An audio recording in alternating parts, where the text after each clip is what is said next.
Bem-vindos aqui na Fundação Maria Luísa Oscar Americano. Meu nome é Eduardo Monteiro, sou diretor cultural da Fundação. Então, boas-vindas em nome da instituição. Hoje a gente tem a alegria, né, de dar início à nossa série histórica, nosso ciclo de palestras sobre a história do Brasil, que tem a curadoria do Paulo Resutti, que hoje, né, faz a sua palestra, inaugura essa temporada. Vão ser 4 eventos ao longo do ano, o Paulo vai falar um pouco mais sobre eles. Então, agradeço mais uma vez a presença de todos. Então, sem mais delongas, Paulo, passo a palavra para você. Obrigado, Eduardo. Queria agradecer à Fundação pela oportunidade de estar fazendo esse ciclo aqui, a todo o apoio recebido, ao Érico Vital Brasil, que ele realiza sonhos, ele transforma sonhos em realidades, vocês vão ver na exposição com as peças aqui da Fundação Maria Luísa Oscar Americano. 99% da exposição são com peças da Fundação, daqui da Fundação. São peças muito especiais que, de alguma forma, vieram diretamente de membros da família imperial que venderam aqui para a fundação ao longo dos anos, desde a criação da fundação. E está muito especial. Depois a gente vai subir quando eu terminar a palestra. Não sei muito bem que hora, acho que vai falar umas 3h30, mais ou menos, hoje. E eu queria agradecer a presença de todos e da Rosa também, que ajudou muito. Cadê a capricho da Rosa com a escolha das peças, a proteção das peças, o cuidado com todas as peças, o Dr. Ari Casagrande, que também está aqui, que emprestou 3 peças magníficas que estão na exposição, e a Fundação Yunis também, né, que emprestou um leque. Bom, então vamos ao ponto principal desse evento aqui, que é falar um pouco sobre o Dom Pedro II, que vai ser uma imersão um pouco na vida desse monarca. Bom, nós estamos acostumados geralmente a lembrar do Dom Pedro II assim, né? Uma barba enorme, já idoso, cansado. Essa última foto aqui nesse canto é a última imagem dele com a família em Petrópolis antes de partir para o exílio. Aquela outra foi tirada em Nova York. Essa daqui é uma dos testes dele, porque ele era um entusiasta em fotografia, essa do meio. Mas, na verdade, a vida dele começa muito antes de 1825. A Fundação tem esse quadro que está na exposição, que é atribuído ao Pallier, e seria ele deitado aqui, pequenininho, e a irmã, um pouquinho mais velha que ele, a princesa Francisca. Ele nasce em 2 de dezembro de 1825, no Palácio de São Cristóvão, está representado mais ou menos na década de 1850, lá em cima, e embaixo já como Museu Nacional, né? Aquele que fatidicamente pegou fogo em 2020, 2021. E ele já foi criança, né? Não era aquele velho barbudo que todo mundo confunde com acha que ele é pai do Dom Pedro I, né? Que morreu mais jovem. Então aí é a prova que ele já foi criança um dia. Esse aqui é uma outra peça que tem na Fundação. Essas 2 peças estão aqui na Fundação Maria Luísa Oscar Americano. Então nós temos 2 representações dele criança. Nós temos essa daqui na Fundação e esse broche dele bebê e o broche da Imperatriz Leopoldina. São 2 representações dele criança, são representações bem raras que existem sobre ele. Existe mais um quadro só, pintado dele pequenininho. E ele nasce em 1825, como eu falei, dia 2 de dezembro, e ele não vai quase guardar referência dessa mãe, da Imperatriz Leopoldina, porque ela morre em 11 de dezembro de 1826, ou seja, quase um ano e alguns dias depois do nascimento dele. Então, quando ele completa um ano, ele está perdendo a mãe. Ele não vai guardar a lembrança dessa mãe. A lembrança dessa mãe vai chegar muito en passant por outras pessoas que conviveram com ela e pelo laboratório de mineralogia que ele vai conviver com esse laboratório montado pela mãe dentro do Palácio São Cristóvão e por outros resíduos materiais que são deixados dessa imperatriz que passou pelo Brasil e morreu muito jovem. E o aniversário dele, na realidade, ele não é comemorado. Então, nem o aniversário de um ano dele é comemorado, nem o aniversário de 66 anos dele é comemorado. Esse primeiro aniversário, a mãe dele está morrendo E o último aniversário é ele que está morrendo em Paris, que também já está de cama, não é comemorado o aniversário.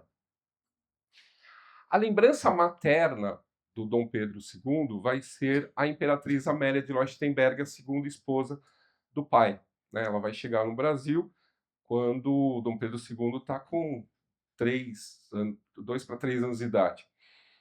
E aqui a fundação tem esse leque, que também tá exposto, mas em outro lugar aqui na fundação, numa outra sala, que é um dos leques comemorativos, faz parte da coleção, que mostra o casamento do pai do Dom Pedro II, Dom Pedro I, com a Imperatriz Amélia. E eles, apesar dele, ele vai perder também essa madrasta logo, né, com 5 anos de idade. O pai vai embora do Brasil e a madrasta vai junto, mas ele continua se correspondendo sempre com ela. E a referência maternal é ela. Quando ele vai subir ao trono, que vai ter o golpe da maioridade em 1840, ele faz uma lista das pessoas que têm que ser avisadas. E a primeira pessoa que ele coloca é minha mãe. Quer dizer, essa mãe é a Imperatriz Amélia. Então a referência maternal dele é a Imperatriz Amélia. E aí nós temos aquelas 2 imagens dele criança, é basicamente o que ainda não está com peso. Ah, meu Deus! O que não está com peso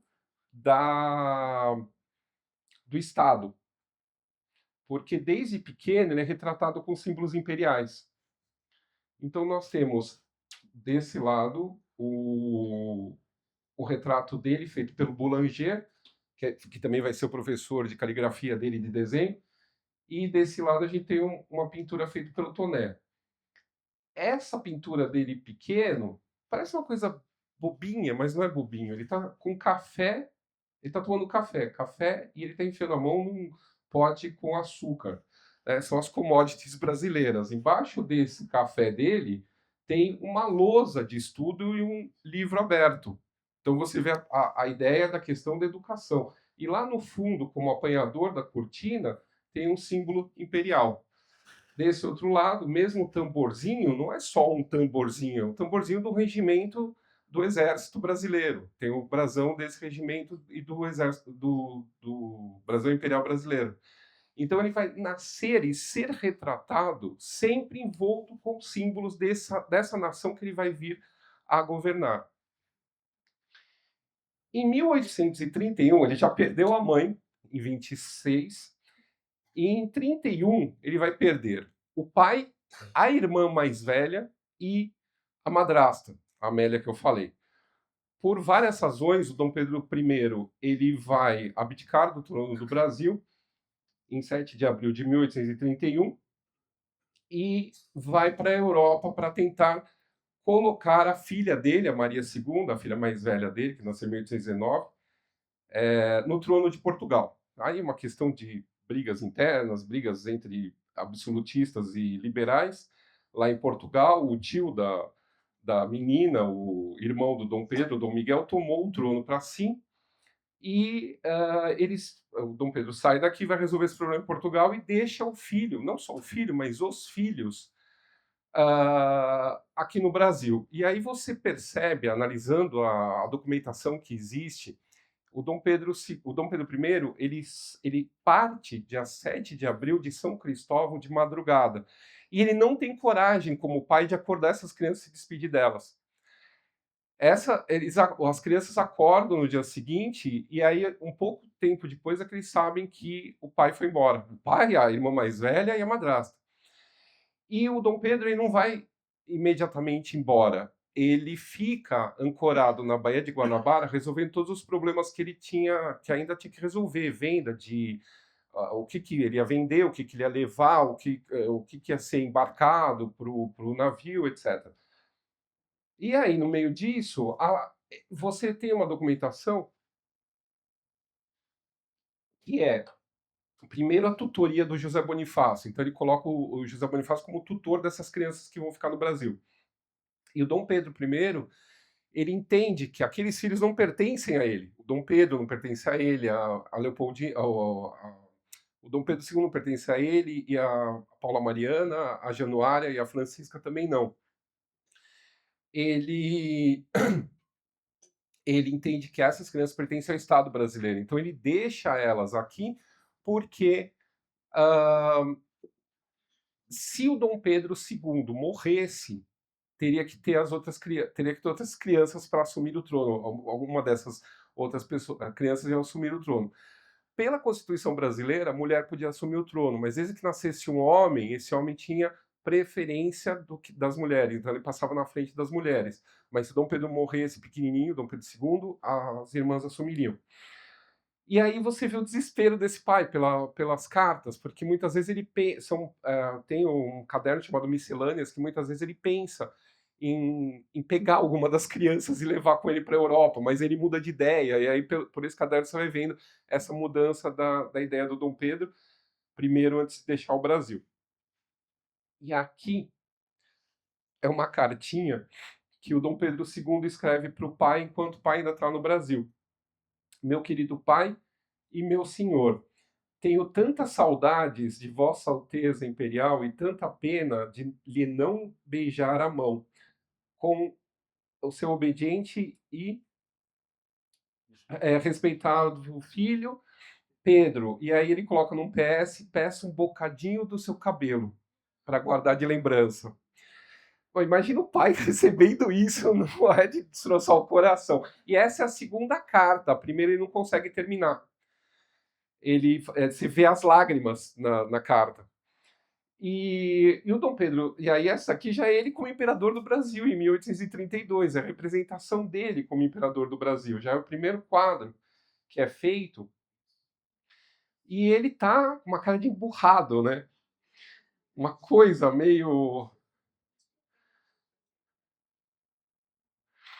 E esse retrato oficial, ele é mandado para todas as. Aí ele tá com ele tá com 5 anos de idade nessa imagem. E ele é retratado, quer dizer, quando o pai vai embora, ele tem 5 anos. Vai completar 6 no final do ano. E aqui ele já está com. Na verdade, aqui ele já está com 6 anos, é de 32 esse retrato. E esse retrato é mandado para várias repartições públicas do Brasil, para todas as províncias e para a Europa também. E esse daqui está na Biblioteca Oliveira Lima, em Washington. Em Viena também tem um desse, que está no Palácio de Luxemburgo. É curioso o que o embaixador que manda esse retrato para o avô dele na Áustria fala. É o Deiser, né? Ele explica que a fisionomia do Dom Pedro II nesse retrato é séria demais. E que esse era o olhar que o jovem príncipe assume quando dele se aproxima alguém a quem ele não conhece. Quer dizer, ele já está tentando arrumar uma persona, ele está tentando criar essa aura imperial, essa fachada de soberano com 6 anos de idade. Né? E isso, ele mirou na seriedade e acertou na braveza, né? Parece um menininho burrado. Essas são cartas. Essa é uma carta que o Dom Pedro II escreve para ele quando o Dom Pedro I. Não, essa é uma carta do Dom Pedro I que escreve para o Dom Pedro II quando o Dom Pedro II está com 6 anos. É exatamente a imagem daquele retrato. E ele é de 2 de dezembro de 1832, ou seja, bem no dia do aniversário dele. Então ele escreve para o filho o seguinte, com 6 anos de idade. É muito necessário para que possas fazer a felicidade do Brasil que tu te faças digno da nação sobre a que imperas, pelos teus conhecimentos, maneiras, etc. Pois, meu adorado filho, o tempo em que se respeitavam os príncipes por serem príncipes unicamente acabou-se. No século em que estamos, em que os povos se acham assaz instruídos de seus direitos, é mister que os príncipes igualmente o estejam e conheçam que são homens e não divindades, e que lhes é indispensável terem muitos conhecimentos e boa opinião, para que possam ser mais depressa amados do que mesmo respeitados. São uma série de cartas que o Dom Pedro I escreve para o filho, inclusive algumas com essa maleta aqui. Essa maleta é uma escrivaninha portátil de viagem, que hoje está no Palácio Nacional da Ajuda, e ele provavelmente no cerco do Porto lá em Portugal, escreve essas cartas dentro dessa maleta, ela abre toda. E são várias cartas, e todas essas cartas ele martela na cabeça do filho que ele tem que estudar, que ele não tem que achar que é alguma coisa pelo título, ele tem que ter conhecimento para poder governar o Brasil. E todas essas cartas o Dom Pedro II guarda a vida toda. Isso está no arquivo dele, que pertencia pessoal ao Dom Pedro II. Quer dizer, ele vai provavelmente rever essas cartas ao longo de toda a vida dele, buscando esses conselhos que o pai tentou passar para ele. E assim, não era só o pai que fazia uma pressão, a sociedade brasileira inteira fazia uma pressão sobre essa criança. Esse livro ele foi publicado em 1832, na mesma idade do retrato lá que eu mostrei para vocês. Esse livro chama-se O Retrato de Marco Aurélio. Marco Aurélio era um imperador romano que é tido como o grande símbolo do que seria um rei filósofo. E o Marco Antônio ele escreve as suas meditações, e nessas meditações ele conta toda a filosofia da vida dele, como que ele age, como ele pensa, como ele trata os povos que ele governa. E é de uma maneira muito interessante que é exposta essa visão de como um imperador deveria reinar. E é publicado pela primeira vez em português o retrato de Marco Aurélio, por um adido da embaixada francesa em Paris. Ele traduz para o português, publica aqui no Brasil e, obviamente, dedica ao Dom Pedro II e colocando essa imagem, essa gravura raríssima do Dom Pedro II dentro do livro. Quer dizer, a nação espera e anseia por esse soberano ilustrado, que vai acabar sendo essa imagem, tanto que futuramente o próprio Victor Hugo, o escritor Victor Hugo, ele vai chamar o Dom Pedro II de neto de Marco Aurélio, por causa dessa relação toda filosófica com o modo de governar da ideia do imperador Marco Aurélio. E aí nós temos essa imagem aqui da fundação, esse documento, é um exercício de caligrafia, onde a gente percebe que não era apenas um exercício de caligrafia, era também um estudo. Ele escreve nesse documento: ninguém pode ser feliz em um governo despótico, porque este é um monstro que devora seus filhos. O despotismo é contrário ao fim das sociedades civis, né, ao objetivo das sociedades civis. Então, mesmo essa criança, né, aqui é um exercício também de 1832, é um exercício de caligrafia, ele está também guardando coisas, guardando ideias filosóficas do que se deve ser um imperador. Né? Então, mesmo um exercício dado para uma criança que ia reinar, não era apenas um exercício. E também não era apenas uma coisa para fazer e guardar. Porque esse, do jeito que ele está, arrumadinho, com as letras, com o alfabeto em itálico, em cursiva em cima, em romano embaixo, a citação no meio, e aí continua datado, com moldura e tudo mais, isso é para ser apresentado para o Congresso, para mostrar o desenvolvimento dessa criança. Em volta, eu coloquei umas imagens dos primeiros diários do Dom Pedro II. E é muito complexo, porque ele se refere muitas vezes nesse primeiro diário, década de final dos anos 30, começo dos anos 40, a um observador. Ele se remete a alguém como se alguém estivesse observando ele se sente observado o tempo todo. Então, uma das coisas que ele fala, por exemplo, numa parte é: joguei alguma coisa, um jogo, né?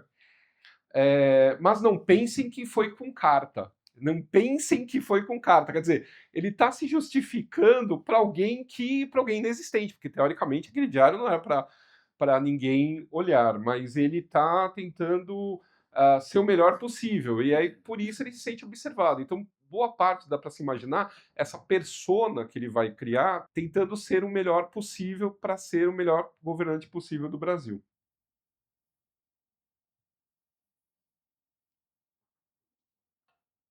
Em 2019, eu fui para a Europa para procurar vestígios de algumas coisas que eu estava fazendo na reedição do Dom Pedro I, da Leopoldina, enfim, já preparando que ia sair na época da independência do Brasil, do Bicentenário 2022. E eu e a Cláudia Witt, nós pesquisamos em Viena e, na Torre do Tombo. E aí foi uma grata surpresa, que é o que está nessa nova edição, achar a correspondência do Dom Pedro II e da família para o avô na Europa, o Francisco II do Sacro Império, Francisco I da Áustria, que era o pai da Leopoldina, que é o único avô que sobreviveu, porque o Dom João VI morreu no comecinho de 26. Então, aí a gente tem o Francisco II, o Francisco I da Áustria, e a netinha dele, a Francisca. E aí a gente percebe a solidão que eles viviam, essas crianças, no Rio de Janeiro. A carta é de 1831, no final de 1831. E ela fala assim: meu querido vovô, o Senhor nos reuniu todos, os três, em uma carta, e o Senhor tem bem razão, pois nossos três corações são um só. Nós somos todos uns pelos outros. Nossa mãe e nossa irmã estão no céu. A Paula Mariana, que foi deixada no Brasil com essas outras crianças, faleceu também. Nosso pai e nossa madrasta partiram. O Senhor, querido vovô, está em seu grande império, e que esperança temos nós de um dia nos ver? Nós três estamos muito felizes. O Barão Deiser, que é o embaixador da Áustria no Brasil, nos vê com frequência, e ele pode lhe dizer o quanto nós pensamos com frequência em nosso muito querido vovô, de quem eu sou, com mais vivo sentimento de carinho, de respeito e veneração, sua afeiçoada neta e a filha da Francisca. E o Dom Pedro II também escreve para o avô, e aí tem uma cartinha curiosa que ele fala assim: meu muito querido vovô, acabo de escrever a Vossa Majestade Imperial uma carta que o próprio senhor Lima, presidente da regência, escreveu. E eu não escrevi com a caligrafia dele.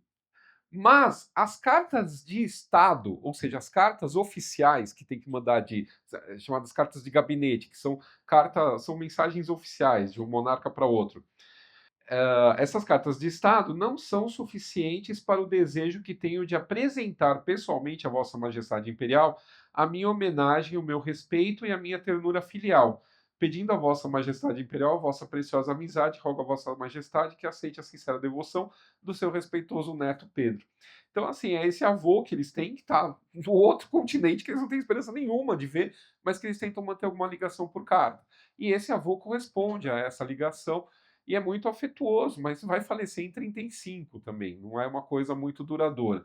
O próximo rei, que é o próximo imperador da Áustria, que é o tio do Dom Pedro II, vai também manter uma relação com o Dom Pedro II, inclusive vai ser padrinho de crisma do Dom Pedro II. E aí, na crisma, pelo menos se tinha essa ideia antigamente, quando você é crismado, você entra para o mundo adulto.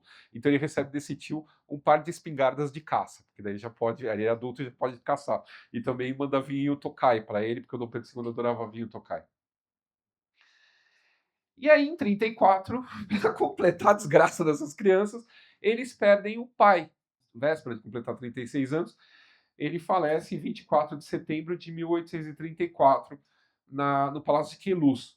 E aqui a gente tem as crianças em luto por causa dele, né? As crianças aqui em luto, Dom Pedro II, e as irmãs, a Francisca e a Januária, de luto pela perda do pai. Quer dizer, eles perdem completamente a referência de uma figura paterna e ganham um herói, né? Porque o próprio José Bonifácio, quando escreve para o Dom Pedro II para dar os pêsames para ele pela morte de Dom Pedro I, ele diz: Dom Pedro não morreu, só morrem os homens vulgares e não os heróis.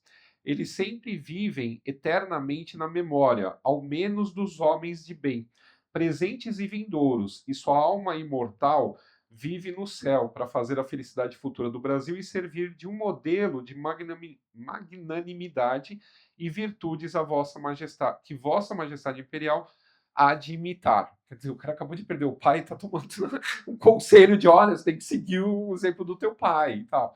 E esse herói que é criado, em boa parte, pelo próprio Dom Pedro I, que ele meio que dita a morte, ele sabe que vai morrer, mas então ele quer morrer no Palácio de Queluz, no quarto Dom Quixote, ele está moldando essa imagem da morte dele como a morte de um herói, né? Acabou com o absolutismo em Portugal, voltou o liberalismo. Então, essa figura que fica para o Dom Pedro II é uma figura muito pesada. E entre as coisas guardadas pelo Dom Pedro II está esse quebra-cabeça que ele guardou até o fim da vida, que é um quebra-cabeça feito em cima de uma gravura do pai chegando para libertar a cidade do Porto, em Portugal. E essa imagem idealizada que o Dom Pedro II vai acabar absorvendo desse pai, de certa maneira, faz com que ele queira saber mais sobre o pai. Então, em qualquer lugar que ele esteja e que alguém esteve perto do pai, ele vai querer entrevistar essa pessoa, conversar com essa pessoa, saber mais sobre o pai. Há datas específicas que ele faz casar passagens dele no mesmo lugar que o pai passou tanto X anos antes. Quando ele vem para São Paulo, uma das últimas vezes, quando está construindo o monumento do Ipiranga, né, o atual Museu Paulista da USP, ele quer entrevistar, ele quer conhecer pessoas que estiveram com o pai no 7 de setembro de 1822 para ter uma ideia como era o pai. Quando ele chega em Portugal a primeira vez, em 1871, ele é recebido por vários parentes e por pessoas que lutaram com o pai no cerco do Porto. E aí tem um companheiro de luta do Dom Pedro I, que foi o Sá da Bandeira, e o Sá da Bandeira chega para o Dom Pedro II e fala: Você é super parecido com o seu pai. O que é uma mentira deslavada. O Dom Pedro II tinha 2 metros de altura, era loiro, o pai era baixinho, magrelo, moreno, sabe? Não tinha nada a ver um com o outro. Mas claro que o Dom Pedro II coloca isso no diário como se fosse o maior elogio que ele podia receber na vida. Alguém compará-lo como o pai. E aí há certas coisas que também são explicadas pela própria essa busca eterna por esse pai ausente, ele acaba levando também para a literatura. Os romances de Walter Scott, que ele vai também atrás do Walter Scott, o Walter já tinha morrido quando ele vai tentar conhecer onde o Walter Scott morreu, onde ele vivia na Escócia. Ele vai se encontrar com uma filha do Walter Scott, que é o autor do Ivanhoé e de tantas outras, tantos outros romances de cavalaria. Ele fica fascinado por essa ideia do herói. Isso também vai levar ele para adorar as músicas de Wagner, né, as composições, vai querer trazer o Wagner para o Brasil. Então, essa morte, essa busca pelo pai, ela impacta muito na vida do Dom Pedro II. Aqui nós temos, a fundação ela possui um busto que é feito em 1839 para o Zé Ferrin Ferrez. O Zé Ferrin Ferrez ele veio na missão francesa, de artistas franceses, a colônia Le Breton, para o Brasil na época do avô do Dom Pedro II, Dom João VI. E o Zé Ferrin Ferrez continua aqui no Brasil, vai virar professor da Academia Imperial de Belas Artes e vai fazer esse busto do Dom Pedro II, que é datado de 1839, então antes dele ser efetivamente imperador do Brasil. E esse busto aqui da fundação só existe, que eu consegui localizar, 2 fundidos em bronze. O daqui da fundação é do Instituto Histórico e Geográfico Brasileiro. Todos os outros museus possuem ele em gesso. A não ser a Pinacoteca possui o em bronze, só que é uma fundição recente, é dos anos 2000. Eles pegaram o molde antigo do Ferrez e refizeram. Então, só existe em bronze nessas duas instituições. Do lado, é uma imagem do Toné feita em 1837, aí ele já mudou um pouco, ele não está com uma cara de emburradinho, né? Já está mais suavizando um pouco o rosto, mas ainda sério, né? Sempre com porte ainda marcial. E aí a gente tem o golpe da maioridade em 1840, o Brasil está passando por diversas revoltas regenciais. Essas regências que passam pelo Brasil, cada um está puxando sardinha pelo seu quinhão, né? Então, o regente Feijó, pelo Sudeste, depois aí tem o Holanda Cavalcante, que tenta se eleger, não consegue, mas assim, é Norte, Nordeste, começa a estourar várias revoltas, e se percebe que precisa realmente de um símbolo que tome conta disso tudo. E aí chega então ao poder o Dom Pedro II, e aí tem uma das cartas que eu achei, junto com a Cláudia lá em Portugal, que é uma carta que ele escreve em 1855 para o cunhado, para o Dom Fernando, o rei de Portugal, que ele pede cartas não, livros para o cunhado mandar livros da Europa para ele. E aí ele fala, mas esse daqui não me mande em grego no original, pois eu estava aprendendo grego quando quiseram que eu tivesse 18 anos aos 14. Então ele mesmo reclama aqui da questão do golpe da maioridade. Mas isso é posterior, essas reclamações são posteriores, porque no começo ele curtiu um pouco. Inclusive, ele meio que cria a cerimônia, ele participa da cor, como que vai ser a coroa, ele participa de várias coisas. Só que quando acaba essa coroação, ele descobre o que é governar.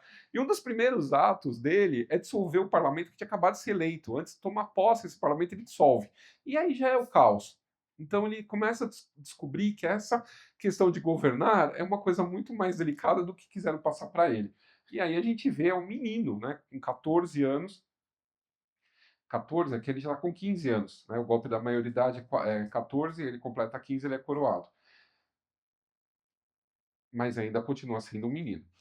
E aí, essa é uma aquarela que a gente tem aqui nós temos aqui na fundação, que é uma aquarela feita pelo Dastrel, que era um pintor que vem junto com o príncipe de Joinville, que era primo deles, o filho do rei Luís Felipe da França. E a gente tem o Dom Pedro II fazendo desenho. Vocês vão ver na exposição, a fundação tem 3 desenhos dele. E também ele continua com essa questão de fazer desenho enquanto ele vai descobrindo o que tem pelo Brasil que ele está governando. E aí isso aí é antes dele ele se casar e as irmãs também.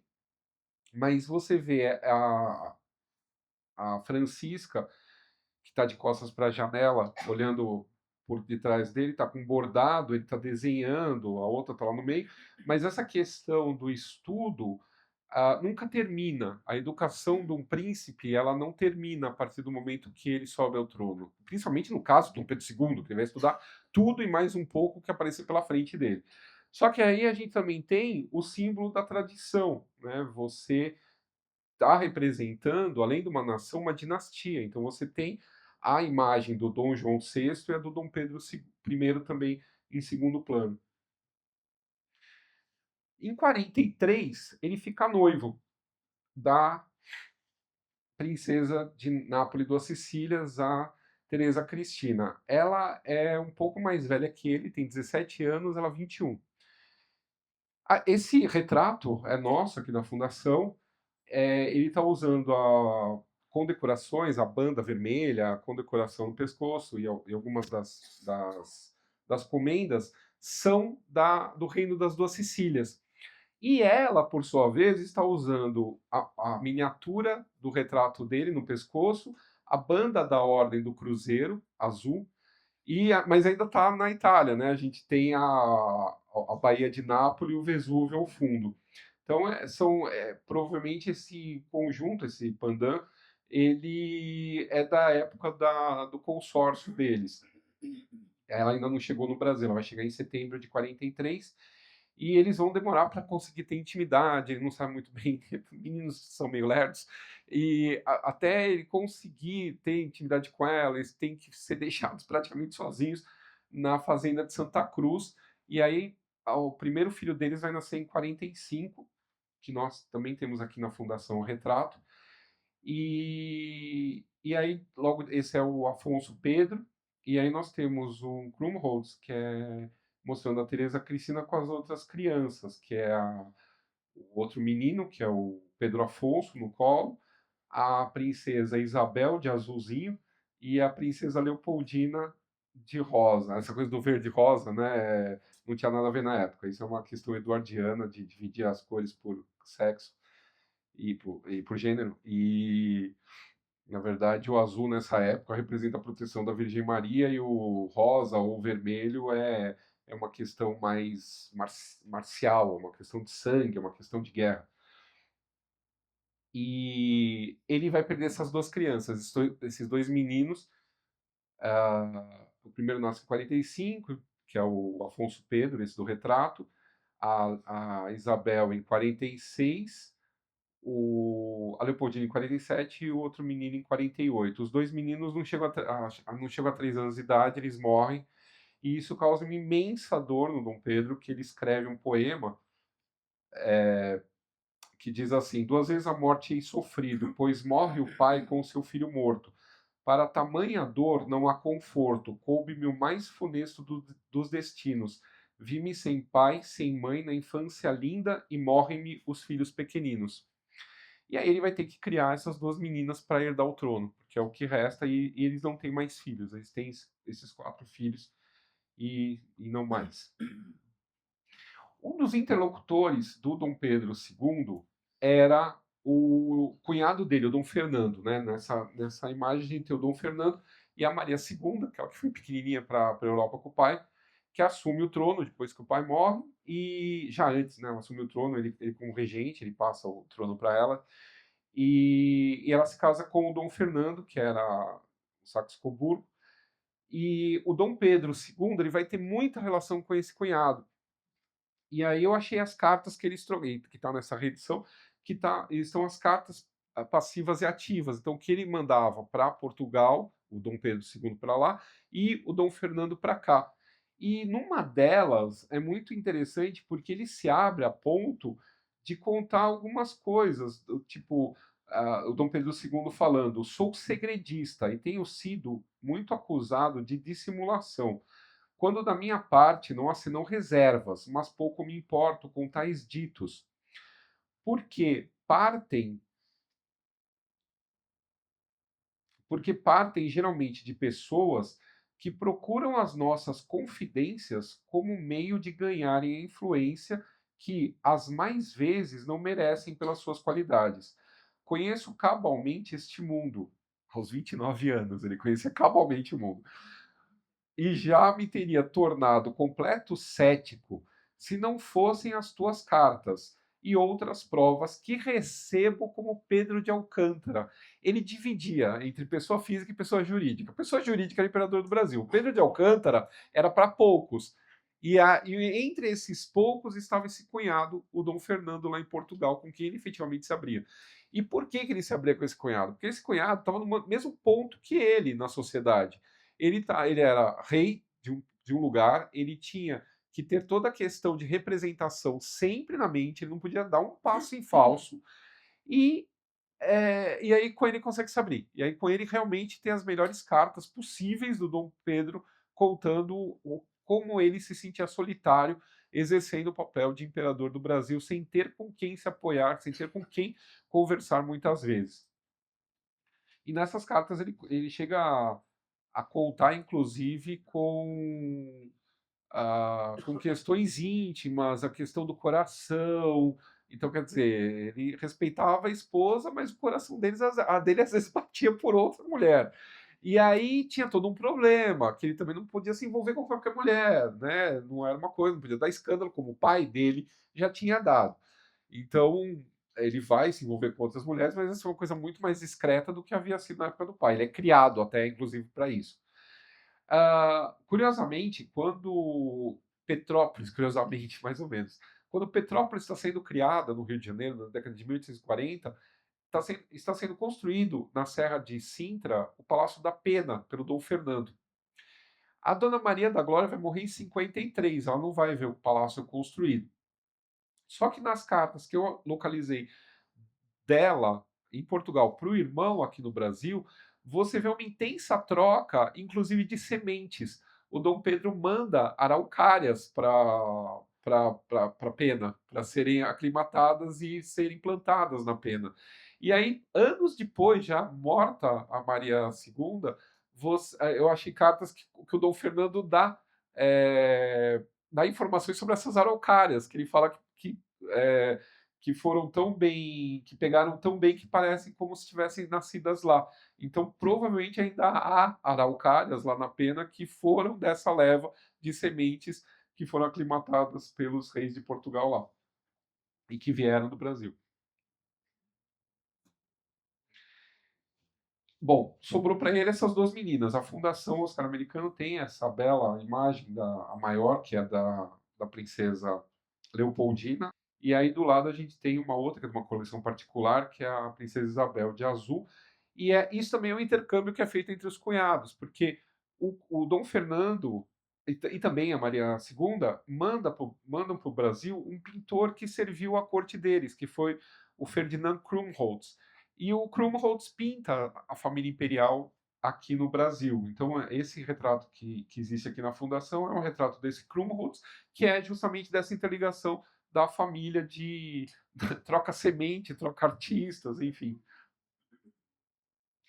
E aí a gente tem a representação do Dom Pedro II, sempre com livro, a gente sempre vai ver ele com livro, e nessas gravuras você já vê que as filhas estão seguindo esses mesmos passos do pai, né? Elas também estão representadas com materiais de estudo. E para esses estudos, ele contrata como preceptora a Condessa de Barral. A gente não tem uma imagem de como que ela era na época que prestava trabalhos no palácio.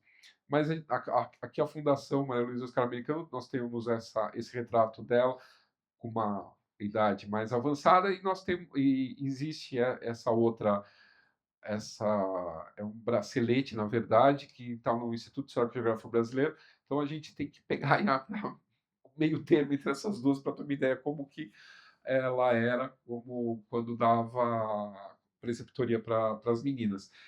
E ela era uma baiana que acaba fazendo a, a, ela acaba entrando para a sociedade parisiense quando ela casa com o Conde de Barral e vai se interligar com a família imperial, porque uma das irmãs do Dom Pedro II vai se casar com o príncipe de Joinville e a Condessa de Barral vai ser a dama de companhia dela lá na França. Quer dizer, a Condessa de Barral já estava dentro da sociedade francesa, já estava dentro da corte do rei Luís Felipe e acaba ajudando a princesa de Joinville, a Francisca, a se aclimatar lá. Depois acaba tendo a revolução lá na França e o Luís Felipe cai, entra a Segunda República e ela vai para o exílio junto com a família do rei da Inglaterra, onde eles se exilaram. Ela volta para o Brasil cuidar dos engenhos e aí a Francisca e a própria imperatriz Amélia acabou indicando a Condessa de Barral para ser preceptora da Princesa Isabel e da Princesa Leopoldina. E o Dom Pedro II, ele não tá ele não coloca ela como preceptora e sai fora. Ele participa ativamente da educação das crianças. A doutora Ana Cristina Francisco, que já veio dar uma palestra aqui, ela me cedeu essas imagens que são dos cadernos, porque assim, para você dar aula, eles compravam material didático na Europa. Só que, por exemplo, para falar sobre o que estava acontecendo agora no mundo, eles precisavam de material que eles mesmos acabavam criando. Então, o Dom Pedro II e a Barral acabam criando material de estudo para as princesas. Então, isso daqui é um caderno que está no Museu Imperial de história em francês, de história do reinado da Maria II de Portugal, da tia delas, né, da irmã do Dom Pedro II. E aí a Ana Cristina Francisco fala que é o bailado das letras, porque a gente tem nessa parte, a parte de cima, que o Dom Pedro II ele era bom quando ele fazia caligrafia pequenininho, depois é uma desgraça a letra dele. Então a gente tem a letra do Dom Pedro II, até que tá boa isso aqui, e embaixo é a letra da Condessa de Barral. Então ele começava o texto de história sobre o reinado da irmã e ela terminava. E é assim o livro, o caderno todo que as meninas estudavam.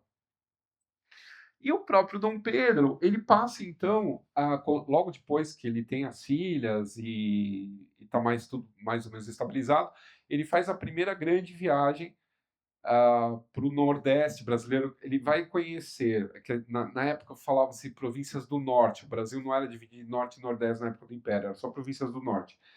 Então, ele vai conhecer, tudo isso está pintado aqui nesse mapa. Então, tudo que está pintado ele conheceu. Ele faz ao todo 13 viagens ao longo da vida dele, de 1843, 1844 a 1889. Ele faz 3 viagens ao longo do por todo o Brasil. Então a maior delas realmente é pelo Nordeste, pelo Norte na época. aonde ele chega até a Cachoeira de Paulo Afonso. E nos diários dele, ele vai anotando tudo. Então ele vai desenhar, ele vai ver uma piranha, que ele nunca tinha visto antes na vida, ele vai desenhar essa piranha. Ele vai desenhar os puris, ele vai desenhar Penedo, lá em Alagoas. Ele vai sempre estar anotando tudo, tudo que é curioso para ele, tudo que ele quer entender melhor, ele vai anotando e desenhando. Ele vai fazer, inclusive, um vocabulário de língua tupi.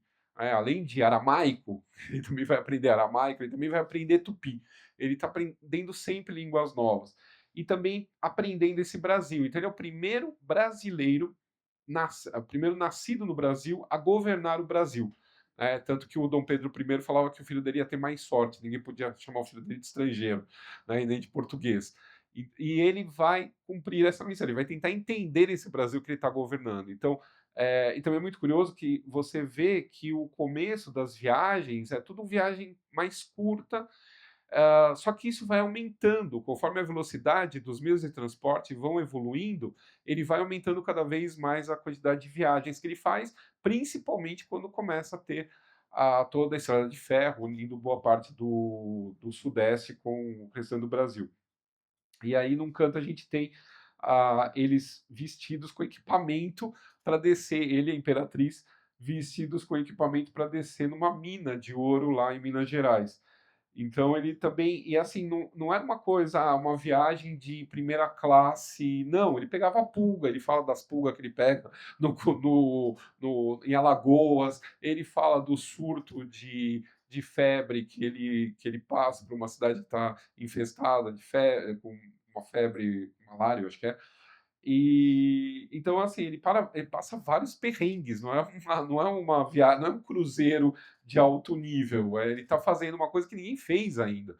Não é uma questão de turismo, é uma questão de entendimento mesmo. Tanto que ele passa pelo Rio São Francisco, porque já tinha na época a ideia de fazer esse Rio São Francisco levar água para o resto do agreste brasileiro, para fertilizar outras áreas. Então, ele faz questão de entender esse rio. E ele vai navegar por esse rio com o mapa hidrográfico que foi feito pelo cara que fez esse projeto, dessa ideia de transformar o rio São Francisco num modo de irrigar essas áreas mais secas. E não só isso, ele vai passar por várias outras viagens. No século XIX, antes disso, século XVIII, você já tinha a ideia de fazer o Grand Tour, que era você passar uma temporada na Europa para se civilizar, porque a civilização era europeia, essa visão eurocêntrica. Então o Bolívar vai fazer isso, ele vai fazer uma viagem pela Europa toda, e lá que ele vai ter a ideia de libertar a Venezuela e tal, e junto com o professor. E o Dom Pedro II, ele vivia pensando nessa viagem, nessa ideia, porque tudo que ele conhecia até então era por meio de livros e de pessoas que vinham para o Brasil e que ele conseguia conversar com elas para saber mais sobre a Europa, para saber mais sobre arte, saber mais sobre política, enfim, várias ciências principalmente. E ele escreve em 1861 uma coisa interessante: se ao menos meu pai imperasse, se o pai dele tivesse vivo e fosse ainda imperador do Brasil, eu ainda estaria há 11 anos com assento no Senado, porque pela Constituição Imperial, o príncipe imperial, o herdeiro do trono, ele era automaticamente senador aos 21 anos, para já entender melhor como que funcionava questões políticas no Brasil. E aí ele completa, e eu teria viajado o mundo, né? Então ele queria conhecer o mundo de qualquer jeito. Só que aí, depois que ele casa as filhas, ele vai casar as filhas no final da década de 50, começo da década de 60, vai estourar a Guerra do Paraguai. Aí que ele não vai conseguir fazer viagem nenhuma. Ele estava projetando a primeira viagem para quando já tivesse tudo certo aqui no Brasil e ele já tivesse casado as filhas e a princesa Isabel pudesse assumir a regência. Só que ele não ia jogar a regência no colo da primogênita e ia embora para a Europa com uma guerra aqui no Brasil. Então ele só consegue mesmo fazer a primeira viagem em 1871, com 45 anos. E mesmo assim, boa parte dos políticos não queriam essa viagem. E ele consegue fazer essa viagem porque a filha dele, mais nova, morreu, a princesa Leopoldina. E a princesa Isabel, ela não consegue ter filhos, ela vai demorar 10 anos para ter o primeiro filho. Então ele não tem herdeiro. Se acontece alguma coisa com a princesa Isabel, quem que vai ser o herdeiro do trono? Então ele vai para a Europa para pegar os filhos mais velhos da princesa Leopoldina, trazer para cá para serem educados no Brasil, para poderem ser eventuais herdeiros do trono brasileiro. E aí ele faz então essa primeira viagem, e além dela além de viajar para conhecer, ele também viaja para estreitar mais ainda laços com sábios, cientistas estrangeiros com quem ele já estava em contato, escrevendo há muitos anos. O primeiro contato dele com Wagner, o Richard Wagner, é quando ele está com tinha acabado de subir ao trono, ele quer que o Wagner venha para cá para ele bancar o Wagner para escrever óperas aqui no Brasil. Então ele já é um escritor de cartas compulsivo. Isso está tudo registrado no Museu Imperial num processo que foi feito para cadastrar essas cartas para todos esses cientistas e literatos e artistas no Memória do Mundo da Unesco. E ele também queria trazer para o Brasil esse know-how do que estava acontecendo na Europa. Então, assim, ele tinha duas funções. Primeiro, representar o Brasil de uma maneira bem pobre, porque ele viaja com o próprio dinheiro, ele pega empréstimo pessoal para viajar, ele não faz essas viagens para o exterior às custas dos cofres públicos. E para isso, ele fala que ele viaja como cidadão Pedro de Alcântara, mas todo mundo sabia que era imperador do Brasil, né? Ninguém desassociava um do outro como ele conseguia desassociar. E ele vai então para a Europa a primeira vez com o próprio dinheiro, e lá na Europa ele vai ter essa questão de mostrar também um pouco do Brasil lá fora e puxar para cá, para o Brasil, o que tinha de mais moderno da Europa. Então, por exemplo, ele vai chamar para cá, em 64, vem um cientista chamado Sir William Thomson, que tinha desenvolvido alguns métodos para aumentar a qualidade dos cabos submarinos. Então, o Brasil vai ser um dos primeiros países a ter um cabo telegráfico submarino ligando a América e a Europa, graças a essa intervenção do Dom Pedro, que vai atrás desse sujeito na primeira viagem que ele faz e faz o cara vir para o Brasil. O Instituto Pasteur, né? Eu e o Érico já conversamos sobre isso. O Pasteur, ele é um dos primeiros a identificar que as bactérias é que causam problemas e tal. E alguns não acreditavam muito nisso. Havia negacionistas que não acreditavam nas teorias do Pasteur. O Dom Pedro II não só acreditava, como vai ajudar financeiramente o Pasteur a construir o Instituto Pasteur em Paris. Só que antes disso tudo, ele convida o Pasteur para vir para cá. Só que o Pasteur fala que já está com 60 anos, que não vai vir e tal. E a ideia dele era que o Pasteur combatesse as pandemias que assolavam não só o Rio de Janeiro, mas São Paulo e outras capitais. E ele acaba não vindo, fica em Paris, mas acaba indo um médico brasileiro para Paris entra para o grupo do Pasteur. Esse médico volta para cá e nós temos no Brasil o Instituto Pasteur sendo inaugurado no Rio de Janeiro, na Santa Casa de Misericórdia do Rio, que ficava antes em Laranjeiras, 9 meses antes do que o Instituto Pasteur em Paris. Então, quer dizer, ele estava sempre antenado a tudo que estava acontecendo. O Grambel, o tal do telefone, o Brasil vai ser um dos primeiros países a ter linha telefônica. Mas o interesse do Dom Pedro com o Bell não era por causa do telefone.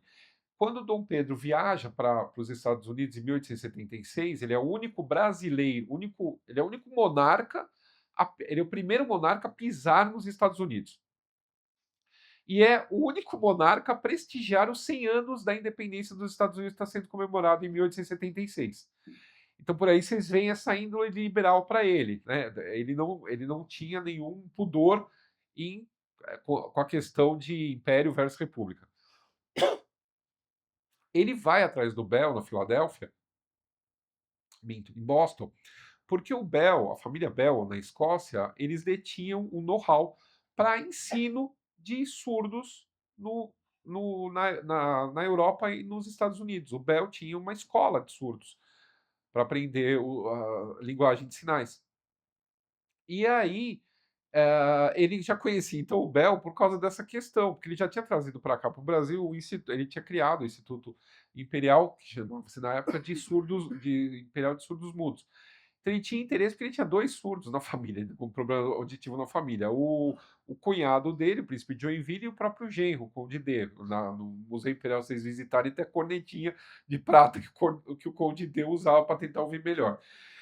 E então, mas essa preocupação não era só da família, também era essa população que tinha problemas, que tinha algum tipo de problema auditivo, e com isso não conseguia trabalhar, não conseguia ser útil nem a si mesmo e nem para alguma coisa. Então ele está sempre buscando algum jeito para trazendo algumas coisas para o Brasil para melhorar alguma coisa no Brasil.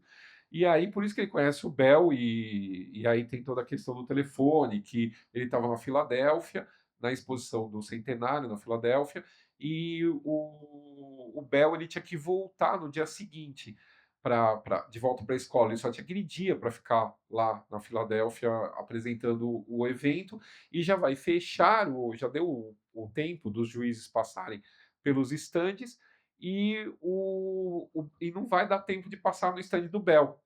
E aí, o tal do William Thomson, que o Dom Pedro tinha trazido para o Brasil, era o presidente da comissão científica da Feira da Filadélfia. E o Dom Pedro II convence ele, vamos só mais aquele stand lá. E aí ele consegue pegar o Graham Bell lá ainda, para apresentar o invento do telefone. Porque se essa comissão passasse no dia seguinte, o Bell não ia estar lá, não ia conseguir explicar o telefone, porque ele tinha que voltar para a escola. Então, o Dom Pedro II, inclusive, intervém, né, de alguma maneira, na própria história da questão do telefone. E essa questão de trazer as coisas para o Brasil e levar o Brasil para fora passa também por umas coisas bem futuristas para a época. Ele dava dinheiro para as pessoas estudarem fora, mas dá dinheiro para artista, para pintor, né, para o Carlos Gomes, para o Pedro Américo, né, na parte artística, é muito mais fácil que você dar dinheiro, por exemplo, para uma mulher estudar medicina em Nova York. Não tinha faculdade, tinha faculdade aqui de medicina, tinha, mas as mulheres não podiam cursar. E a Maria Augusta Generoso Estrela vai ser a primeira médica formada no Brasil e custeada pelo Dom Pedro II. Quando ele faz essa viagem em 1876 para os Estados Unidos, ela pede ajuda a ele, porque o pai tinha falido aqui no Rio de Janeiro, e ela vai ter que ir embora. E esse dinheiro que ele dá não é só para terminar a escola, é para terminar a escola, para fazer curso de especializações, para se vestir, porque ela está representando essa bolsa que ele dá. Então, assim, é um cuidado total, mas aí também com aquela coisa, terminou o estudo, volta para o Brasil e vai colocar o que você aprendeu lá para ser útil para a nação. Então é interessante. E logo depois, alguns anos depois, 2 anos depois, ele consegue fazer a reforma do ensino, que permite que mulher possa estudar aqui no Brasil. E aí, isso é o mais interessante, é um paraense, que nessa charge aqui, no balão, é um paraense, o Júlio César Ribeiro de Souza. Ele recebe uma bolsa do Dom Pedro II para estudar dirigibilidade de aerostatos em Paris, em 1881. Quer dizer, imagino, se fosse dinheiro público, e não dinheiro do bolso do Dom Pedro, imagina o escândalo que ia ser, né? Porque em 1881 ia ter um monte de gente falando, imagina, avião não vai nunca, não vai existir avião, balão não dá para ser dirigível, né? O Dom Pedro II já está vendo um pouco mais para diante, como ele mesmo prova quando escreve a sua fé de ofício em 1891, pouco antes de morrer, que ele diz nessa fé de ofício, ele faz um balanço do que foi o governo dele. E nessa fé de ofício ele fala que ele gostaria de viver o suficiente para ver os dirigíveis viajarem acima das tempestades, e também que um dia os navios podiam ser submarinos para também passar pelas tempestades. Quer dizer, ele tinha uma visão muito superior a muita gente da época dele. Ou então era um leitor assíduo do Júlio Verne, né, que também é do mesmo período e tinha uma visão futurista. Mas nada disso, obviamente, locupleta todos os interesses nacionais, né? O Dom Pedro I, ele acaba abdicando por várias questões, inclusive a questão da federalização do Brasil. Ele era contrário à o Dom Pedro I era contrário à federalização do Brasil, porque acreditava-se que não tinha educação suficiente em todo o Brasil para que todo o Brasil pudesse ter eleições e escolher os seus próprios governadores e tal. Isso ele queria manter ainda esses governadores sendo indicados na verdade, na época era presidente da província, depois que vira governador, pela coroa, pelo gabinete ministerial, no caso.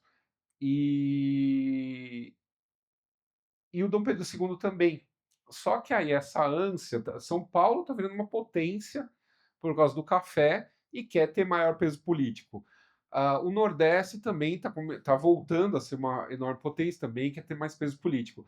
E aí começa então, o São Paulo cria o Partido Republicano Paulista, logo depois de uma crise ministerial, que é o Dom Pedro II acaba pelo poder moderador derrubando de novo o governo e fazendo novas eleições, e aí é criado o Partido Republicano Paulista. Curiosamente, nenhum desses partidos, nem o republicano, nem os outros que surgem e que querem acabar com a monarquia no Brasil, são como é que eu posso falar? Tem qualquer programa a respeito do fim da escravidão no Brasil. O Partido Republicano não se interessa pela questão da escravidão. O Dom Pedro II e a família imperial tentam fazer o máximo que podem, assinam livros de ouro, assinando para conseguir dinheiro para levantar fundos para alforrias. O Dom Pedro II, desde 1840, 1850, para 1850, ele começa a escrever para os chefes dos gabinetes ministeriais a respeito de suas preocupações para que acabasse logo a abolição, que a escravidão fosse abolida no Brasil. Só que é uma coisa muito complexa. Falam que, mas ele reinou, tinha escravidão do Brasil. Escravidão no Brasil tinha 330 anos. Na época dele acabou a escravidão no Brasil. Então, alguma coisa ele tentou fazer. E uma dessas foi eliminar os senadores, porque a escolha dos senadores caía em cima do imperador. E aos poucos o Dom Pedro II ele vai evitando que entrem para o Senado vitalício senadores que fossem favoráveis à manutenção da escravidão no Brasil. Então, por exemplo, o José Alencar, por 2 vezes, é impedido pelo Dom Pedro II de virar senador, apesar de ser o mais votado pelo Ceará, porque ele era a favor da escravidão no Brasil, de continuar a escravidão no Brasil. Tinha muita gente que pensava que, tadinho dos negros, eles precisam ser civilizados. Então, como se a escravização fosse uma forma de civilizar algum ser humano. Então, é bem triste, às vezes, algumas coisas que a gente é obrigado a ler e estudar quando a gente olha para esse período para trás, algumas falácias absurdas. E uma das outras coisas uma das questões primordiais é que essa abolição é feita sem indenização aos grandes latifundiários, muitos dos quais já estavam falidos, e estavam esperando que a abolição trouxesse fosse benéfica, porque achava que o Estado ia pagar eles pela perda da sua propriedade, né, como eles viam os escravizados. Isso não acontece. E aí o Partido Republicano e os próprios militares acabam sendo apoiados por esses grupos que visavam essa indenização, e a República acaba derrubada por um golpe militar, né? Porque na verdade o Deodoro ele dá um golpe militar porque ele era contrário ao gabinete do Visconde de Ouro Preto, e esse golpe é dado às vésperas do novo Congresso a tomar posse. Congresso esse que tinha perdido a maioria dos republicanos, os republicanos não conseguiram ser eleitos para esse outro Congresso. É uma minoria, é o menor índice do Partido Republicano eleito na história do Brasil. Então, é um golpe que é feito sem o apoio popular, e por causa desse golpe, sem apoio popular, é necessário tirar o detentor da coroa, o soberano, o mais rápido possível. Então inventam uma mentira de que o povo está contra o imperador acaba sendo embarcado de madrugada, do dia 16 de novembro de 1889, para a Europa, aonde vai viver o exílio junto com a família. O Dom Pedro, a Dona Teresa, o Dom Pedro II, eles tentam. O Rui Barbosa, ele assume como ministro da Economia, ministro das Finanças. E eles tentam dar dinheiro para tipo uma indenização. E o Dom Pedro ele recusa essa indenização, que ele fala que ele só quer o que é dele, que ele não quer nada pela perda do trono. Só que quando chega esse telegrama aqui no Brasil, entende-se que com isso que o Dom Pedro II não vê legalidade nesse novo governo.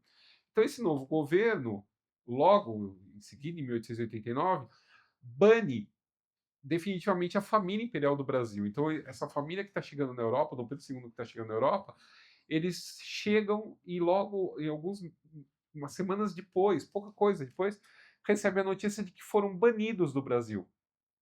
E aí a Teresa Cristina não aguenta e morre. Porque ela morre falando: Brasil, terra linda, para lá não posso mais voltar. É um grande golpe. Ela era cardíaca, isso foi um grande golpe na vida da Imperatriz Teresa Cristina. Ela acaba falecendo no Porto. Eles estavam indo para Paris, que é muito engraçado, né? O único lugar que ele queria morar era a pátria, que ele falava que era a pátria da inteligência dele, que era Paris, que era uma república. Ele recusa ficar em Portugal, onde queriam dar castelo para ele, recusa ir para a Inglaterra, recusa ir para a Alemanha, onde o Kaiser Guilherme II queria dar um palácio para ele. Ele quer morar em Paris, e ele vai acabar morando em Paris, sozinho, praticamente, com alguns. Tem um médico, tem umas pessoas assim em volta dele, a própria Princesa Isabel. Essas imagens já são dele lá em Paris, no exílio, aonde ele morre de saudade do Brasil. Ele vai viver de 1889, ele vai falecer em 1891. A gente vê no diário dele um sofrimento por estar longe do Brasil, que é uma coisa absurda. E ele fala que ele não vai deixar de trabalhar pelo país dele. Ele continua sempre falando bem do Brasil. Todos os diplomatas que chegam, o Rio Branco, e outras pessoas, o Paulo Prado, tem um Prado que eu esqueci o nome, acho que é o Paulo Prado. O Nabucco, todo mundo acha injusto o que aconteceu com ele e alguns pensam em ir para o exílio.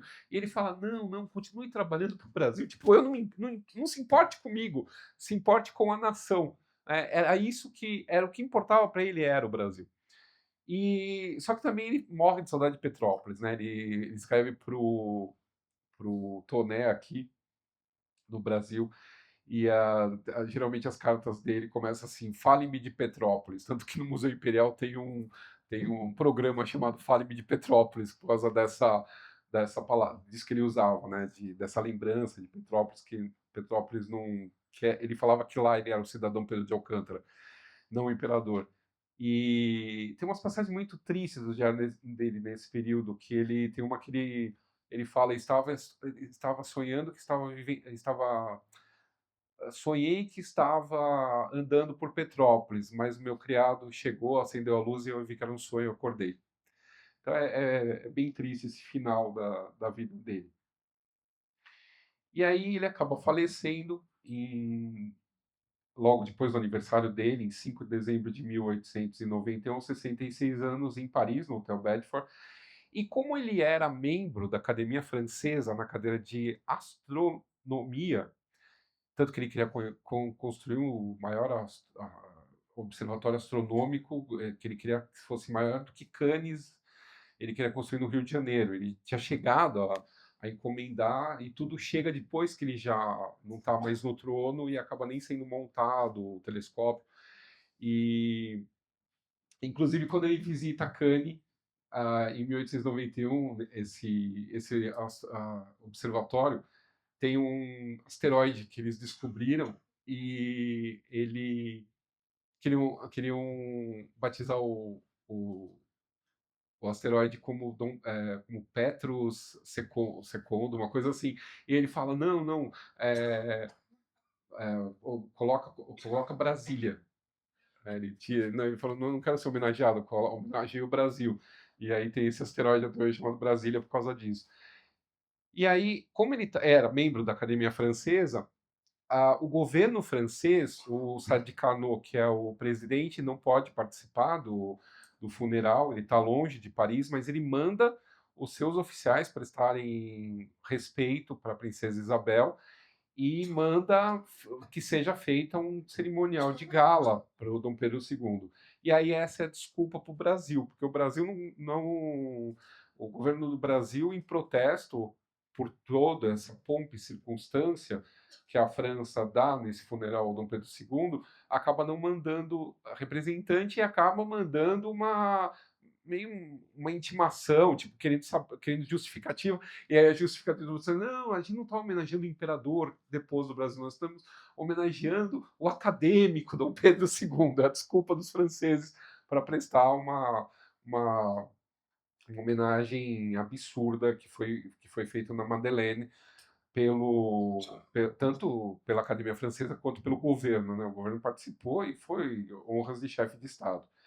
E aí esse corpo ele volta para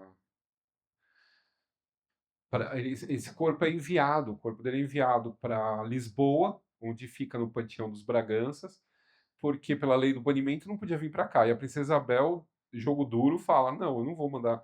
E aí começa, depois de alguns anos, quererem que o Dom Pedro II venha para o Brasil, e a princesa Isabel também venha para o Brasil, e a Teresa Cristina venha para o Brasil. E a princesa Isabel, jogo duro, enquanto não acaba a lei do banimento, que só é derrubada na década de 1920, ela não deixa os pais voltarem para o Brasil, porque ela fala: eu não vou mandar os corpos dos meus pais para um país que eu não posso rezar por eles. Não tem lógica. Então, ela, enquanto não acaba a lei, ela não manda os corpos.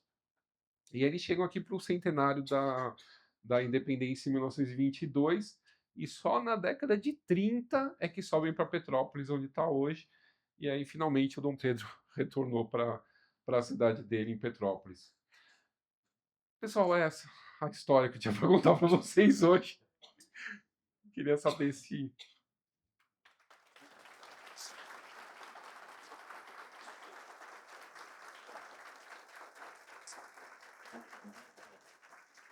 Eu sei que você é do Rio Grande do Sul. Não. Não? Não, eu tenho muito carinho, adoro o Rio Grande do Sul, amo Tá Pelotas, bom. amo Porto Alegre. Então me enganei, perdão. Mas a minha pergunta é muito simples, né? É uma curiosidade, na verdade. Dentre todos esses aspectos que o Dom Pedro tinha, de ter essa visão maravilhosa, futurística, né? De vivenciar isso, eu fiquei pensando no emaranhado histórico que existe, né? Em alguns aspectos. E apenas uma curiosidade: o primeiro barco a vapor trazido para o Brasil foi de uma pessoa do Rio Grande do Sul, que na verdade é mineiro, que era o Domingos José de Almeida, né, que foi o grande mentor econômico, digamos, da Revolução Farroupilha. Né? Então, é uma curiosidade que eu tenho. Ele trouxe o primeiro barco a vapor para o Brasil e teve alguma participação do Dom Pedro nisso? Que eu saiba, não. Eu não conheço nada sobre isso. Inclusive, o que eu sabia era do primeiro reinado, do Marquês de Barbacena, que ele vai ser um dos primeiros a explorar uma linha de vapor no Rio de Janeiro. Mas eu não sabia desse do Sul. Ok, é só uma curiosidade. Obrigado. Nada. Olá, Paulo. Rodrigo Dutra, de Porto Alegre. Os gaúchos estão. Eu não devia ter falado que eu não era do Rio Grande do Sul. Paulo, eu trabalho na área ambiental e uma passagem que o Dom Pedro II é conhecido no mundo é a restauração da Floresta da Tijuca. E uma coisa totalmente inovadora na época, né? E ele é citado como uma ação do Brasil e dele, né? No mundo até hoje.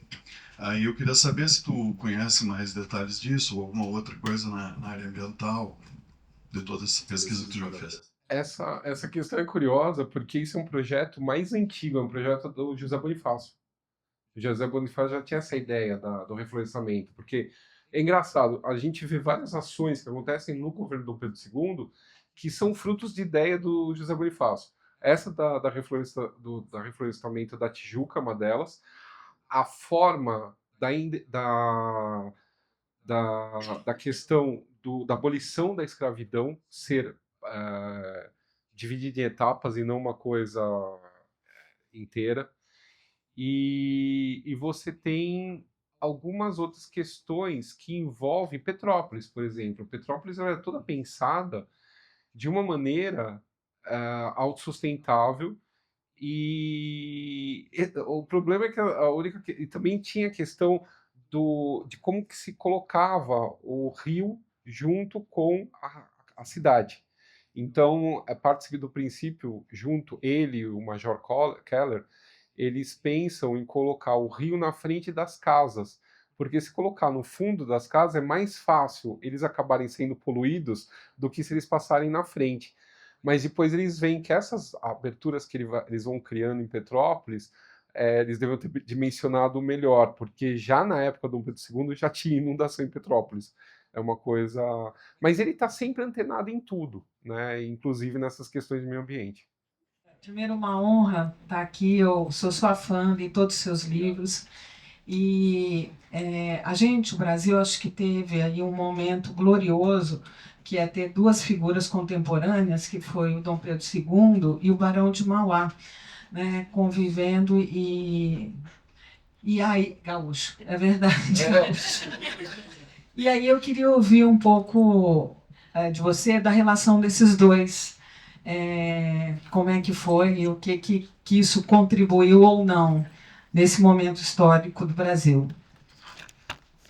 Bom, aí eu vou dar uma de Gilberto Freire. O Gilberto Freire ele analisou muito bem a relação dos dois e entre uma questão do catolicismo do Dom Pedro II versus o ideário libertário protestante, da onde o Barão do Rio Branco acaba vindo por causa desse contato dele com os financistas ingleses, né? Então, o Dom Pedro II, ele via, assim, com uma certa ressalva as questões do Barão do Mauá, porque tudo que o Barão do Mauá se metia era visando lucro. E o Dom Pedro II, ele não pensava em lucro em tudo aquilo que ele tentava desenvolver para o Brasil. Então, aí entra em choque essas duas mentalidades, a anglo-saxônica e a católica, a apostólica romana. E ambos encarnam muito bem esse desequilíbrio de ideias. Eles muitas vezes colaboram. Essa questão do cabo submarino é uma delas, por exemplo, o projeto, investimento é do Barão de Mauá, e mas a questão de ir atrás da tecnologia entra na conta do Dom Pedro II. Então, há um eterno aproximação e distanciamento. O Dom Pedro II não vê ele como um amigo, eles não têm uma relação pessoal, né? Mas ele vê com um pouco de desconfiança tudo que o Mauá se mete. E, apesar de ser bom para o Brasil, ele fica meio com o pé atrás para essa questão do lucro. Bom dia, Paulo. Fábio Canova, de São Paulo. Na atualidade, quem você imaginaria que seria uma personalidade que poderia ser comparável em termos de, sei lá, de conhecimento ou de personalidade, de um modo geral, ao Dom Pedro II? Olha, eu acho que eu não vejo nenhum brasileiro com tanta abnegação e porra. Não digo em termos de Brasil, mundo, alguém que poderia ter algum traço que se compararia a ele. Eu acho que tem que distanciar muito ainda. Eu acho que agora eu não consigo pensar. Talvez estadista no Brasil, mas com muitas ressalvas, Getúlio Vargas, mas assim, com muitas ressalvas. Alguém que pensava um Brasil mais. De uma forma mais completa, pensar no povo, pensar em tudo, entendeu? Eu acho que seria mais essa questão em alguns pontos, o Getúlio Vargas, mas também guardando muitas e muitas ressalvas. Bom dia, Paulo. Tudo bem? Eu sou Manise, de São Paulo também, falando um pouco no sul. Eu tenho uma dúvida em relação a Dom Pedro II, porque você trouxe muito bem, e isso eu já tinha estudado um pouco, a questão dele dessa visão dos deficientes auditivos, até por conta que ele tinha isso na família. E eu queria saber se ele tinha essa visão, não como que eu posso dizer? de um projeto maior, que abrangesse não só os deficientes auditivos, porque até a família dele a gente vê. O Dom Pedro I tinha epilepsia, a Leopoldina veio com depressão. Ele tinha essa questão de estudar também a questão da saúde mental, no comportamento, até alguma coisa em relação à epilepsia que a família dele sofria tanto, e a inclusão das outras pessoas na sociedade. Eu nunca vi nada a respeito dele com pensamento, com psiquiatria. Aliás, estava na época, né, tava na época. Ele até tem livros disso na biblioteca dele. Mas é aquela coisa, ele pode ter ganho, ele pode ter. Quer dizer, o fato de estar na biblioteca não significa que foi lido. Eu tenho milhares de livros na minha casa que eu ganho que nem perto do que eu leio, não consigo ler tudo. E também muita coisa me interessa. Então a gente fica na dúvida se dá para incluir nos estudos dele isso ou não. O que eu sei que é forte nele é essa questão dos surdos mudos, tanto que ele cria, né, o Imperial Colégio dos Surdos Mudos lá no Rio de Janeiro. A questão dos lunáticos, como eram ditos, ele também cria um asilo. E aí é que entra o imposto pelas comendas. Ele dá comenda em troca de dinheiro para colocar nesses asilos das pessoas que tinham problemas mentais. E aí ele chama da. Como é que é? Do orgulho à loucura, uma coisa assim, tipo, as pessoas orgulhosas queriam as comendas, mas na verdade ele estava dando dinheiro para as pessoas que tinham problemas mentais. Então ele estava antenado, mas assim, é muito difícil, porque muitas coisas a gente não tem referência, falta documentação, então não dá para afirmar tudo. Boa tarde, Paulo. Rafael aqui. Assim, a partir dos seus estudos, quando houve o golpe republicano, você chegou a identificar em algum momento se o Dom Pedro tentou resistir, ou o porquê que ele não tentou resistir? Se de certa forma ele estava conformado, né, com o fim da monarquia? Se puder só falar um pouco a respeito, por favor. Ele parte do mesmo princípio do Dom Pedro I. O Dom Pedro I ele podia ter reagido, mas com tropas frescas que estavam vindo de Santa Catarina e tal, ele podia ter reagido e não abdicado no 7 de abril, mas ele se recusou porque ele não ia derrubar sangue brasileiro para se manter no poder. O Dom Pedro II parte do mesmo princípio. O Toné, o Visconde Toné, o Conde D, várias personalidades, acho que o Rebouças, várias personalidades tentam fazer o Dom Pedro II passar por, tinha uma passagem que ligava o Paço Imperial na Praça 15 até hoje a Praça 15 até onde hoje é o Museu Histórico Nacional, que era um antigo Fortaleza de Santiago. E tinha um túnel que ligava, e esse túnel ainda não tinha sido descoberto porque do dia 15 para o dia 16 eles cercam o Paço Imperial e não deixam mais ninguém entrar e sair. A família imperial fica presa dentro do paço. E aí eles queriam que o Dom Pedro passasse por essa passagem e fosse para os navios estrangeiros que estavam na Baía de Guanabara, entre eles o Cochrane, o Lord Cochrane, que era um navio de escola chileno, que tinha sido inclusive alvo das festividades do baile da Ilha Fiscal, que é o último baile do Império, para homenagear os oficiais desse navio chileno.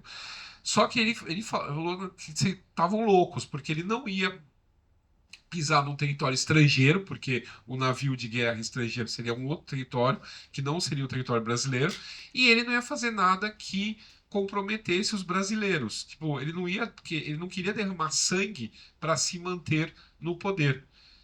No final, o sangue foi derramado de qualquer jeito, né? Porque a gente tem toda uma sequência. A Constituição é aprovada em 1891, antes dele morrer. Ele vê o Marechal Deodoro renunciar, vê a revolta da Armada no Rio de Janeiro, depois disso vai ter a revolta federalista no Sul, vai ter Canudos, vai ter toda a República Velha, até o Getúlio, todos os presidentes estão governando em estado de sítio, porque falta um elemento que agregue todos esses brasileiros em torno de um símbolo comum.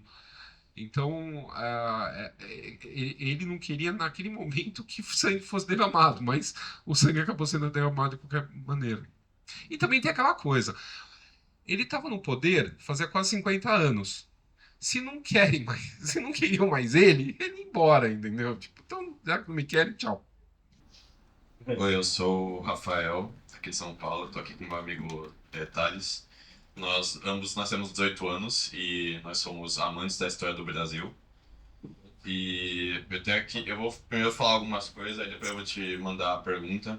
Mas primeiro, eu achei maravilhosa essa palestra que você pôde dar aqui e a gente poder assistir, porque, meu, o Pedro II foi uma figura maravilhosa mesmo, para a história do Brasil, para a história do mundo, na verdade. E eu acho que, né, essa questão por exemplo, da resistência ao golpe que ele não teve, eu acho que o maior erro de Pedro II foi ter, talvez, amado demais esse país, porque, por exemplo, né, no golpe republicano, se ele tivesse resistido, a curto prazo não ia ter sangue derramado, mas a longo prazo podia ter tido, enfim, mudanças muito mais importantes para o Brasil, porque né, a República teve momentos interessantes em sua história, mas acho que nunca num nível do segundo reinado. Eu acredito que o golpe republicano ele acabou nos roubando não só nosso futuro, porque o Brasil nunca mais teve aquela grandiosidade que teve sobre Dom Pedro II, mas também roubou nosso passado. O povo brasileiro não tem memória. A gente tem grandes figuras, tem grandes histórias aqui no Brasil e a gente não... O povo não entende sobre isso. A gente tem um espírito de vira-lata, que a gente só presta atenção no exterior, na Europa. Ironicamente, né, o Brasil já foi protagonista no mundo, né, em questão de ciência, de desenvolvimento, de produção de arte. Não só, no nível de, enfim, de vários países europeus que hoje a gente considera tanto. E ele foi foi o rei filósofo, falava 22 línguas, acho que foi o único chefe de estado do Brasil a falar o tupi. Ele teve uma formação incrível.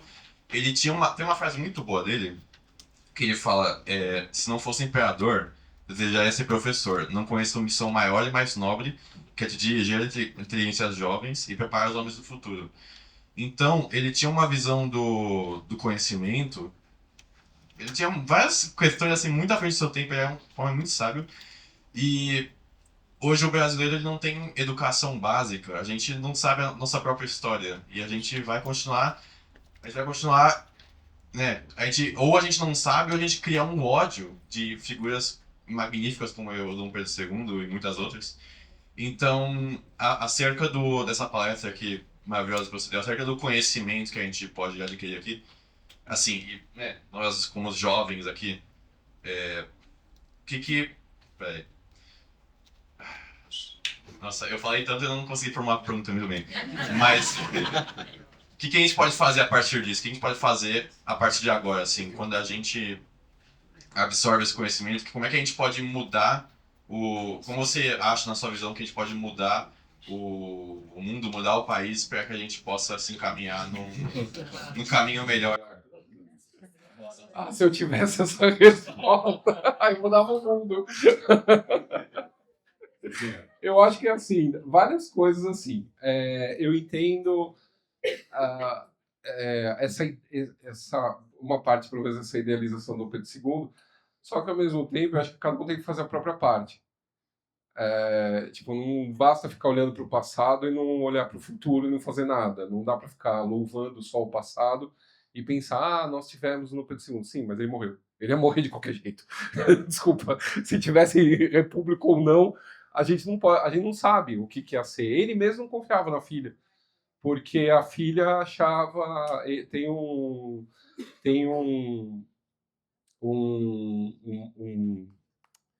meu Deus, tem uma pessoa que morava na... Ele escreveu até um livro chamado Dom Pedro II Visto de Perto, estou tentando lembrar o nome dele. Ele conviveu com o Dom Pedro II quando ele era jovem. Ele era amigo do filho, do neto de Dom Pedro II. E aí, onde ele morava no Paço de São Cristóvão, junto com a família imperial. E aí, um dia ele volta da Rua do Ouvidor, e aí o Dom Pedro II tinha mandado chamá-lo. E aí um criado vai chamar esse rapaz, estou tentando lembrar o nome, não consigo, Adriana, vem aí para mim. Dom Pedro II visto de perto, vem que é o autor. E ele chama o rapaz e fala: você esteve na Rodovidor, você falou isso, isso, isso. Então, da próxima vez, você tome cuidado com o que você fala. Porque apesar de eu ser como eu sou, a minha filha não é. Então, assim, ele já via a Princesa Isabel como alguém diferente dele. Então, também a gente não tem como imaginar como seria o governo da Princesa Isabel, porque ela era mais conservadora em alguns aspectos do que ele. Ele era muito mais liberal e ele tinha uma sede de conhecimento que, até onde a gente sabe, ela não tinha. Ela ia até a segunda página, a segunda, terceira página. Não que ela fosse uma ignorante, muito pelo contrário. Ela foi uma das mulheres mais instruídas do tempo dela. Mas havia toda uma questão do catolicismo, do conservadorismo. O Múcio Teixeira. O Múcio Teixeira, ele escreveu esse livro, O Imperador Visto de Perto, porque ele viveu dentro do Paço de São Cristóvão com o Dom Pedro assim nos anos finais. Então ele dá esse retrato de o que era o Dom Pedro II, o que era a Princesa Isabel. E ele era um monarquista, ele não era um republicano e tal. Então você percebe que a gente não tem muita ideia o que seria esse terceiro reinado na Princesa Isabel. Ou se a gente estaria até hoje pensando, idolatrando, né? Pensando, se Dom Pedro tivesse vivido mais tempo, né? Então, cada um é cada um. E não dá para ter certeza. A mesma coisa que os monarquistas acharem que vai aparecer um Dom Pedro II, não vai. Igual o Dom Pedro II não existe. Era o cara que chamava um republicano para ser ministro, porque importava o que o cara sabia e podia contribuir para o Brasil, e não interessava o grupo político que ele fazia parte. Então, hoje em dia, falta muito isso no Brasil, porque com a divisão que existe hoje, quer queira ou quer não se pensa no Brasil, se pensa na patota X, na patota Y. Né? E falta esse pensamento que o Dom Pedro II teve. Hoje falta. Porque havia uma tolerância na época dele que hoje não existe mais. Eu estava em uma aula, há algum tempo atrás, no curso que eu faço, e eu lembro que a gente estava comentando sobre o Dom Pedro II e sobre as viagens dele. E aí uma colega minha, uma amiga minha, ela tinha falado que porque se o Brasil estava em crise, por exemplo, questão de escravidão, pós-guerra do Paraguai, questões, enfim, por que ele escolhia viajar se o Brasil estava passando por essas questões? Ele era burro? Aí eu fiquei sem resposta. E olha que eu pesquiso muito sobre ele. Então eu queria saber, baseado nos fatos da vida dele, se o país estava passando por esses problemas, principalmente relações mais urgentes, como escravidão, pós-guerra, enfim, por que ele escolhia viajar? Era somente para promover o Brasil e conhecer o mundo, como a gente em geral conhece? Ou tinha outros motivos? A primeira viagem tem um motivo, que é ele fala que ele não voltaria para o Brasil se não passasse a Lei Áurea, a Lei do Ventre Livre. Ele ameaça não voltar para o Brasil se não passasse a Lei do Ventre Livre.